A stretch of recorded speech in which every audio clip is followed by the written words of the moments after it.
So the transfer window is now well and truly open, and while we've seen a lot of big moves already this summer in Europe, Kylian Mbappe to Real Madrid's the most obvious one, here in the Premier League, one of the more intriguing deals that seems to be kind of rolling to a conclusion is Ross Barkley's reported move to Aston Villa.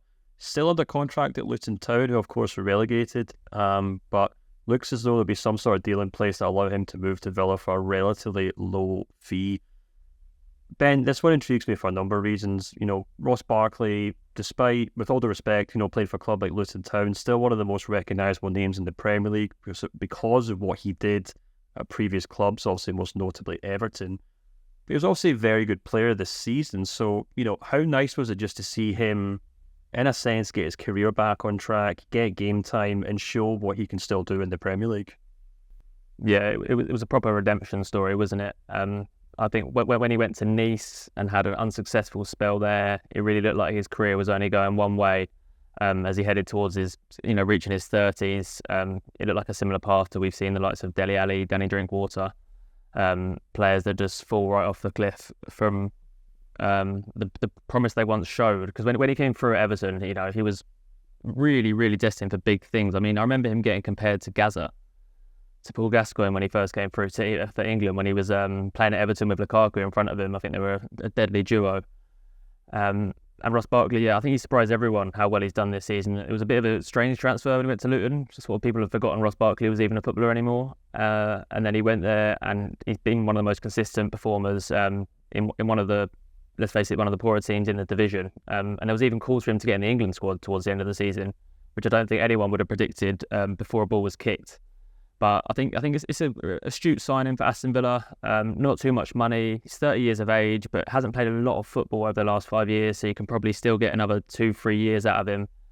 I think it makes sense for all parties, and yeah, it's a great story, redemption story. Yeah, you're right to point out actually in terms of his game time. So the game time he picked up in the Premier League this season was the third highest he's had in any top flight league in the last 10 years. I had a story up on the website kind of going through his numbers over at Transfermarkt, and what really stood out to me was that between 2014 and 2021 he missed almost 100 games over the course of all competitions. He has kept a relatively clean bill of health, notably this season, but also the kind of few kind of seasons before that as well, and that's led to him becoming this really impressive player for Luton. If you look at his kind of numbers, his best goals and assist returns since I think 2016.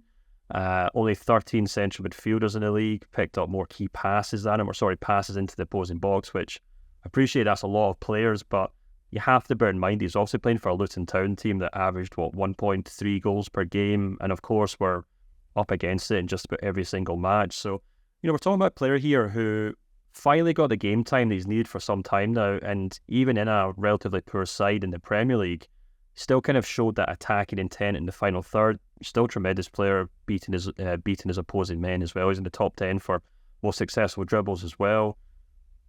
With all that in mind, how do you think he fits into this Aston Villa team, and how excited do you think Aston Villa fans should be? Of course, they do have some recent memories since he obviously wasn't loaned at them a couple of seasons ago, but this Ross Barkley, this version of Ross Barkley, how do you think he fits into this Villa team? Yeah, it's a really good sign for Villa and Emery. The fee of £5 million, it's great value for money. I know he's 30, but I think he spoke recently about having, I think he's got 3-4 years left at the top of his game. So Villa can get him for that period of time for that value of money. It's a fantastic signing. I think we need depth in midfield, especially central midfield. They've probably got 4 first team options there at the moment, and McGinn, Kamara, Douglas Luiz, Tielemans, obviously there's Ramsey as well, who plays slightly ahead of where Barkley does, but I think they'll have a lot of games next season with Champions League football. Obviously the extended kind of version of that, is 8 group stage games rather than 6. Also the cup competitions as well. We know how much Unai Emery thrives in those cup competitions, so I imagine he want Villa to go deep. There'll be loads of games. I don't think Barkley will be a guaranteed starter for Villa next season, but I think he'll play a lot of games, and as a real big revival. You mentioned there about his games across his career. He had that spell in France with Nice, and although he played 28 games across the season, he played less than 1,000 minutes in total. So that's less than 10 games, full 90 minutes. So although he was fit and available all the time, a lot of his appearances were off the bench for 10, 20 minutes, and it'd be interesting to see how he gets on at Villa when he's not the main man. So I think at Luton everything went through him. He built up a really good understanding in midfield with Lokonga as well, and I think Luton's game plan often was to give the ball to Ross Barkley and just let him do what he wants to do. That obviously won't be the case at Villa, so it'll be quite interesting to see how he fares in that department. But he's a wonderfully gifted football player, and it's great to see him back to his best.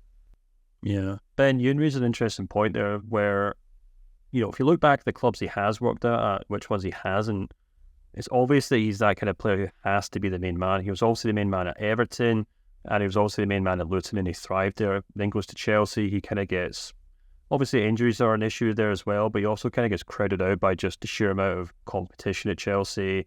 Wasn't a big name signing in an era where the club were just signing players like mad. Obviously very similar to this one, of course, but kind of gets squeezed out there.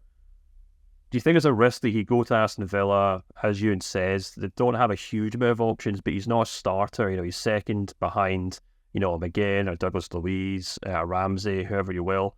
Ends up sitting on the bench again, and then he's just one of those players that has to be playing week in, week out to get the best out of him. He's not the kind of player who can kind of do that stop-start thing from the bench. Yeah, I mean, I certainly don't think it's a risk for Aston Villa as a club because it's a low fee. They're getting in a proven player, but maybe for Barkley himself. We mentioned that he hasn't had a lot of game time in the last 4 or 5 years, and he's 30 now. He's going to want to be playing week in, week out, and whether Aston Villa can sort of promise him that, it will remains to be seen. I know they've got Champions League football with the 8 group games, but I think he'll be sort of relying on injuries. So like this season, I think he would have played a lot because Boubacar Kamara and Ramsey missed much of the campaign. But I think if everyone's fit and available, he's going to be relying probably again on coming off from the bench and coming into games when they're rotating. With the Chelsea move as well, though, I think Chelsea have killed so many players, haven't they, in the last 10, 15 years. It's ridiculous. Like Mohamed Salah and De Bruyne couldn't get a game there. So I think that's probably a move when he looks back at his career, probably regrets taking that one.